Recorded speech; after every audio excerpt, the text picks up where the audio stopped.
Hello friends, welcome to my channel. ಎಲ್ಲರೂ ಒಂದೊಂದು ಥರ ಪರೋಟ ತಿಂದಿರ್ತೀರಲ್ಲ. ಈಗ ನಾನು ಮಾಡೋದನ್ನು ಒಂದು ಸತಿ ನೋಡಿ ಮಾಡಿ.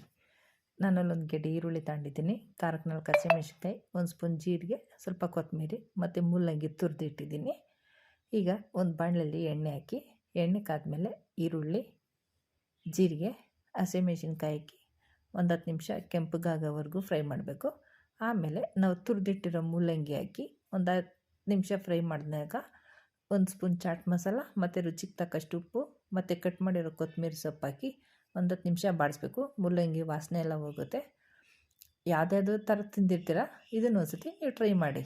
ಈಗ ಅದು ತಣ್ಣಗಾಗಾಕ್ಬಿಟ್ಟು, ತಣ್ಣಗಾದ್ಮೇಲೆ ಚಪಾತಿ ಲಟ್ಟಿಸ್ತೀವಲ್ಲ, ಲಟ್ಸೋ ಚಪಾತಿನ ಅದರೊಳಗಡೆ ಸ್ಟಫಿಂಗ್ ಇಟ್ಟು ಮತ್ತೆ ಫೋಲ್ಡ್ ಮಾಡಿ ಚಪಾತಿ ಲಟ್ಸಿದ್ರೆ ರೆಡಿ ಆಗುತ್ತೆ.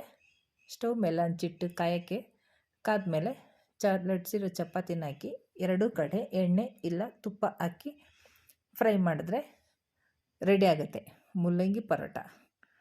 ಹೇಗಿತ್ತು? ನೀವು ಒಂದು ಸತಿ ಟ್ರೈ ಮಾಡಿ, ಸೂಪರಾಗಿರುತ್ತೆ. ಈ ಥರ ಪರೋಟ ಮಾಡಿ ಕೊಡಿ.